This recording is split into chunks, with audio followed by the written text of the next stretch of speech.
네, 오늘 본문은 지혜를 큰 주제로 다루면서 몇 가지 삶의 지침을 우리에게 주고 있습니다. 다른 삶의 지침은 아니고요. 지혜로운 삶의 지침입니다. 이렇게 살면 지혜가 있다. 이렇게 사는 것이 지혜다. 먼저 1절에서 2절은 악인의 형통함을 부러워하지 말라는 것입니다. 사람들이 기본 심성이 누가 이렇게 해서 이렇게 됐다라고 하면은 그 결과만 보죠. 과정과 그 방법에 있어서 그것이 정당하고 선한 방법인지를 따지기보다는 일단은 묻지 않고 덮어놓고 부러워합니다. 이렇게 자꾸만 부러워하니까 마음이 쏠리게 되고요. 또 평정심을 잃게 된다는 것입니다. 그것은 지혜롭지 못한 것이고 그렇게 부러워하지 말라라고 그래서 오늘 성경이 우리에게 말하고 있는 것입니다. 이유는 사람들이 부러워하는 이유는 우리들 안에 외적인 모습으로 평가하는 경향이 많이 있습니다. 보여지는 것으로만 평가하는 것. 그러니까 덮어놓고 부러운 마음이 들기도 하죠. 그러나 우리가 잊지 말아야 할 것은 악인의 형통은 짧습니다. 결국에는 하나님의 심판이 있습니다. 그 끝은 재앙이다라고 성경이 말합니다. 그러니까 성경은 부러워하는 것을 넘어서 절대로 부러워하지도 말고 오히려 함께 있으려고도 하지 마라. 그것을 말하고 있죠. 함께 있어서 물들지 말라. 이것이 성경의 가르침입니다. 오늘 말씀 1절부터 2절인데 우리 같이 한번 읽겠습니다. 너는 악인의 형통을 부러워하지 말며 그와 함께 있으려고 하지도 말지어다. 그들의 마음은 강포를 품고 그들의 입술은 재앙을 말함이니라. 부럽다는 것도 세상이 전부다라고 생각할 때 가능해요. 그러나 성도는 주와 함께 더불어 사는 영생을 믿습니다. 그러니까 히브리서에 소개하는 모세의 믿음이 너무 귀한 것이죠. 잠시 잠깐 애굽의 왕자로서 죄악의 낙을 누리는 것보다 차라리 하나님의 뜻을 행하면서 이 땅 가운데 살아가는 것이 그에게 주어질 영생, 또 하나님이 주실 귀한 상을 생각할 때 훨씬 낫다라는 것입니다. 부러워할 대상이 아니고요. 오히려 거리를 두고 따르지 말아야 할 대상이다라는 것입니다. 이 세상의 삶이 전부라고 하면 우리가 헷갈리죠. 왜 악인이 잘 되지? 왜 악인이 저렇게 떵떵거리고 잘 살지? 그런데 우리가 말씀을 통해 늘 깨닫는 진리가 있죠. 여러분, 이 세상이 전부가 아닌 줄로 믿습니다. 우리에게 영생이 있죠. 그래서 절대로 악인이 잘 되는 것을 부러워할 필요가 없다라는 것입니다. 무엇이 정말 복인지 바로 평가할 수 있는 지혜가 저 여러분들 삶 가운데 있으시길 바랍니다. 3절로 4절은 지혜를 얻는 과정을 집 짓는 과정에 비유합니다. 집은 인생을 의미하죠. 인생에 있어서 꼭 필요한 것이 바로 지혜와 명철 그리고 지식입니다. 지혜와 명철과 지식, 그것이 우리의 인생을 축복으로 가득 채웁니다. 우리 3절 4절 말씀 같이 읽겠습니다. 집은 지혜로 말미암아 건축되고 명철로 말미암아 견고하게 되며 또 방들은 지식으로 말미암아 각종 귀하고 아름다운 보배로 채우게 되느니라. 우리의 인생이 집과 같은데 그 안에 방이 많죠. 그렇게 우리의 인생을 정말 귀하고 아름다운 보배로 채우게 된다라는 것입니다. 그 중심에 지혜와 명철이 있습니다. 지혜와 명철. 잠언 3장 19절에서 여호와께서 세상을 만드실 때 지혜와 명철로 세상을 만드셨다라고 말씀합니다. 잠언 3장 19절에 보면 여호와께서는 지혜로 땅에 터를 놓으셨으며 명철로 하늘을 견고히 세우셨고, 그러니까 결국 지혜와 명철은요, 세상을 만드신 하나님의 창조 원리예요. 그리고 세상을 다스리시는 하나님의 섭리의 원리입니다. 우리의 인생도 이 지혜와 명철이 있을 때 견고하게 세워질 수 있고요. 원리가 있으니까 그 원리에 따라 행할 때 하나님 원리 안에서 주는 축복들을 누릴 수 있는 것입니다. 결국 사람에게 있어서 지혜는 하나님 경외하는 마음이죠. 복음적으로 오늘 말씀을 좀 해석하면 하나님이 세우신 최고의 지혜는 예수 그리스도입니다. 예수 그리스도가 최고의 지혜인 줄로 믿습니다. 그러니까 우리의 인생을 살아가면서 그리스도를 붙드는 것, 그리스도를 아는 것, 그리스도를 의지하는 것이 바로 최고의 지혜죠. 세상에서 부자 되는 것보다 영혼이 잘 되는 것이 참 지혜이고요. 바로 예수님을 의지하는 것이 그것이 참 지혜입니다. 오늘 예수 그리스도의 지혜로 우리의 인생을 세워가는 그런 귀한 은혜가 있으시길 바랍니다. 5절로 7절은 지혜를 전쟁에서 승리하는 용사와 전략가로 설명합니다. 승리는 이기는 게 좋죠. 이겨야 합니다. 우리는 그리스도의 군사로서 세상을 살아가면서 이겨야 하는데 어떻게 이기냐? 지략에 달렸습니다. 그리고 지략은 다른 데서 얻어지는 것이 아니라 전쟁에 능하신 여호와 하나님께서 우리의 삶 가운데 베풀어 주시는 것이죠. 5절로 7절인데요. 우리 같이 한번 읽겠습니다. 지혜 있는 자는 강하고 지식 있는 자는 힘을 더하나니 너는 전략으로 싸우라. 승리는 지략이 많음에 있느니라. 지혜는 너무 높아서 미련한 자가 미치지 못할 것이므로 그는 성문에서 입을 열지 못하느니라. 지혜가 너무 높아요. 그래서 미련한 자는 감히 범접지 못합니다. 그리고 그 높은 지혜를 하나님이 전략으로 지략으로 우리들 가운데 베풀어 주시죠. 이김은 언제나 여호와 하나님께 달려있는 것입니다. 전쟁이 하나님께 속한 것이죠. 아무리 사람이 강할지라도 하나님의 지혜를 능히 당하지 못한다는 것입니다. 오늘도 이 말씀의 축복이 우리들 삶 가운데 임해서요, 하나님 은혜 주셔서 세상에 미련한 자들이 입을 열지 못하는, 입을 닫게 하는 그런 신적인 지혜가 여러분들 가운데 충만하시기 바랍니다. 그래서 만나는 모든 사람과 만나는 많은 일 가운데 그 일이 순조롭게 진행되고 풀리는 오늘 하루가 되시기를 축복합니다. 우리 8절로 9절은요, 미련한 자와 거만한 자에 대한 잠언인데요. 미련한 자들, 거만한 자들, 이들의 행동은 죄고요.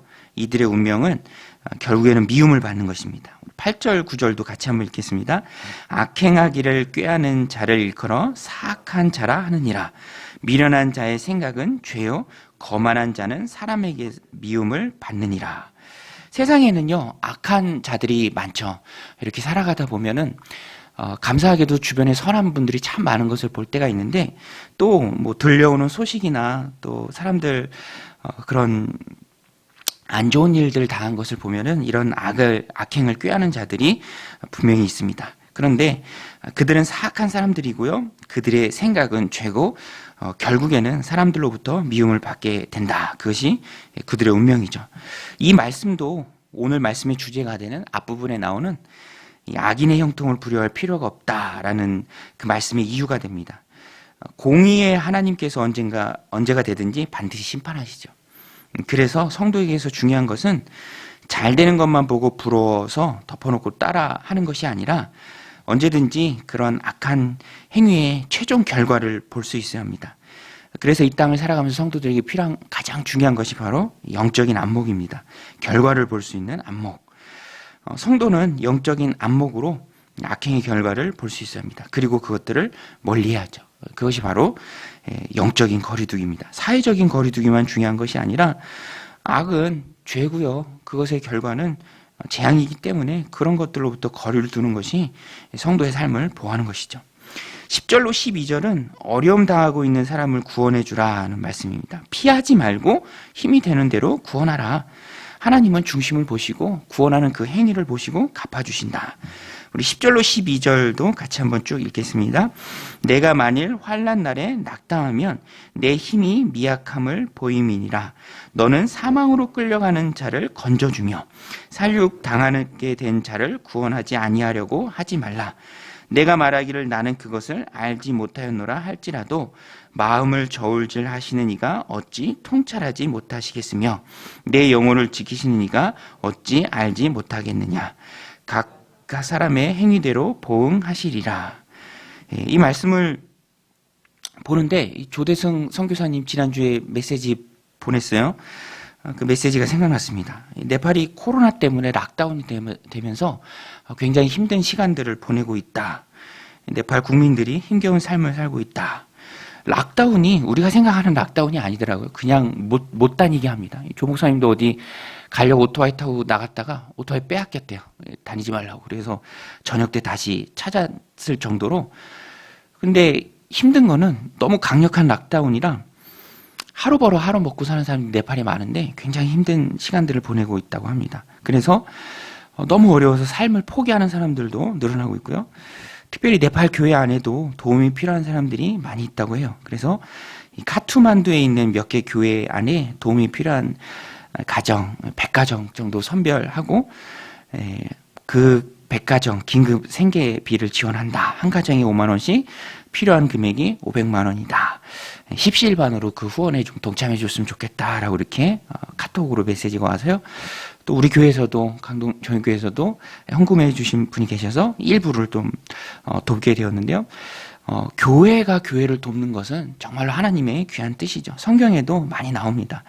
교회가 연합해서 십시일반으로 도우면 그 자체가 너무너무 아름다운 거죠. 예루살렘 교회가 기근으로 어려움 닥쳤을 때 복음을 전해드린 이방인 교회가 또 돕는 일도 성경에 많이 나오죠. 그런 귀한 일들을 하나님이 다 보고 계시고요. 또 귀한 일들에 동참하는 그 모습을 하나님이 복 주신다라는 것입니다. 오늘 우리도 이 말씀을 기억하고요. 잘 돕고 또 하나님 주시는 복도 잘 받는 그런 믿음의 선순환의 은혜가 저 여러분들 가운데 있으시길 바랍니다. 우리 13절로 14절은 직접적인 지혜의 잠언인데요. 지혜를 피곤한 자에게 생기를 주는 꿀에 비유합니다. 사람이 여러분 세상을 살아가다가 힘든 일을 많이 당하잖아요. 그러면 흔히 표현하잖아요. 당이 떨어졌다. 너무 힘드니까 단 게 막 생각납니다. 그런데 우리가 그렇게 힘들 때 우리의 영혼을 소생시키는 것이 바로 지혜다라는 것이죠. 우리 13절 14절 말씀 같이 읽겠습니다. 내 아들아 꿀을 먹으라. 이것이 좋으니라. 송이 꿀을 먹으라. 이것이 내 입에 다니라. 지혜가 내 영혼에게 이와 같은 줄 알라. 이것을 얻으면 정령이 내 장래가 있겠고 내 소망이 끊어지지 아니하리라. 젊은 사람 표현 중에 좋은 일 만났을 때 그런 표현 하잖아요. 꿀 빤다. 꿀 빤다. 재미있는 표현인데 그런데 진짜 꿀은요, 뭐 다른 그런 세상의 것들이 아니라 진짜 꿀은 내 영혼의 꿀이죠. 그리고 그것은 하나님 주시는 지혜입니다. 지혜가 꿀과 같은 줄 알라. 오늘 말씀이 말하는데요. 이것은 믿으라는 말씀입니다. 믿으라. 정말로 지혜를 내 영혼을 소생시키는 꿀송이처럼 단 것으로 믿으라. 여러분 지혜가 정말 우리 영혼의 꿀이 되는 줄로 믿습니다. 하나님의 말씀이 지혜죠. 지혜로 내 영혼을 채울 때 그것이 우리에게 힘을 준다라는 것입니다. 하나님을 아는 지혜, 하나님을 예배하는 지혜, 기도로 인생의 도움을 받는 지혜, 하나님이 최고의 지혜이신 예수님을 우리에게 주셨다라는 그 마음이 지혜죠. 그것이 바로 내 영혼을 소생시키는 줄로 믿습니다. 그리스도가 내 안에 있을 때 그것이 내 장래가 되고요. 그리스도 안에 소망이 넘친다라는 것입니다. 오늘 이 말씀을 마음에 새기고 내 영혼을 소생시키는 참 지혜는 하나님이 주시고 그것이 내 영혼의 꿀과 같이 달다. 이것을 믿고 나아가는 그래서 하나님 주시는 영혼의 소송이 되는 그 지혜가 여러분들 가운데 가득하시길 바랍니다. 우리 15절로 16절은요. 악인의 소망과 악인의 패망을 비교합니다.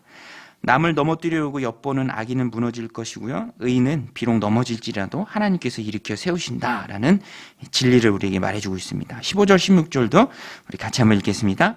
악한 자여 의인의 집을 엿보지 말며 그가 쉬는 처소를 헐지 말지니라. 대저 의인은 7번 넘어질지라도 다시 일어나려니와 악인은 재앙으로 말미암아 엎드러지느니라. 하나님 앞에서의 바른 삶의 태도를 견지한 사람이 의인이고요. 하나님 의지하는 사람이 의인이죠. 의인은 7번 넘어져도 다시 일어난다라는 것입니다. 여러분 의인은 넘어져도 다시 일어날 줄로 믿습니다. 여러분 이 말씀을 믿으십니까? 우리 마음 가운데 이 말씀 마음에 새기고요. 악인을 멸하시고 의인을 일으켜 세우시는 분이 하나님이십니다. 하나님이 세상 역사를 주관하시고요. 다스리시고요. 섭리하십니다. 우리는 그 하나님과 아주 돈독한 관계에 있기 때문에 하나님 보시기에 의인이죠. 예수 그리스도를 영접한 우리는 의인입니다. 하나님께서 다 알아서 해주실 줄로 믿는 믿음이 성도에게 있어서 가장 강력한 무기죠. 세상에 동요되지 않는 악을 따라가지 않는 악인의 형통을 부러워하지 않는 참 믿음이라는 것입니다. 이것을 굳게 믿고 오늘 말씀의 주제처럼 악인의 형통을 부러워하지 말라라는 것입니다. 그래서 결국에 악인은요 망합니다. 세상이 전부가 아닌데 악인은 당연히 망하죠. 하나님 등지고 하나님 없다 하는 악인, 하나님을 믿지 않고 배척하는 악인 절대로 우리가 선망의 대상이 아니라는 것입니다. 그것을 강하게 교훈하죠. 오늘 말씀 19절 22절도 그 연장선상에서 우리에게 말해주고 있습니다. 19절 22절 우리 한번 쭉 읽겠습니다. 너는 행악자들로 말미암아 분을 품지 말며 악인의 형통함을 부러워하지 말라. 대저 행악자는 장래가 없겠고 악인의 등불은 꺼지리라. 내 아들아, 여호와와 왕을 경외하고 반역자와 더불어 사귀지 말라. 대저 그들의 재앙은 속히 임하니니 그 둘의 멸망을 누가 알랴. 악한 자들 반드시 망하는 것이 하나님의 공의입니다. 공의의 하나님이시죠. 사랑의 하나님 가운데 공의가 빠져있는 일은 없습니다.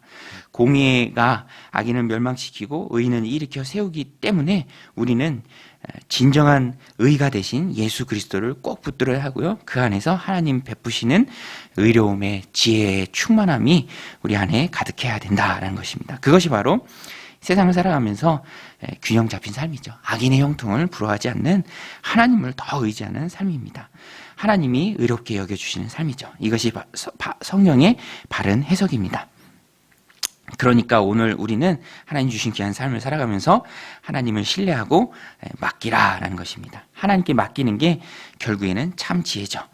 오늘 하루 하나님 주신 귀한 삶을 살아갈 때 하나님을 인정하고 예수 그리스도 안에 의로운 자로 인생의 모든 일을 하나님께 맡기고 하나님 주신 평안함 가운데 살아가는 복된 오늘 하루의 삶이 되시기를 주님의 이름으로 간절히 축원드립니다. 우리 같이 말씀 붙들고 기도할 때 우리의 영혼을 소생시키는 꿀같은 지혜가 우리 삶 가운데 가득하게 하여 주옵소서. 사랑하는 자녀들 삶 가운데 가득하게 하여 주옵소서.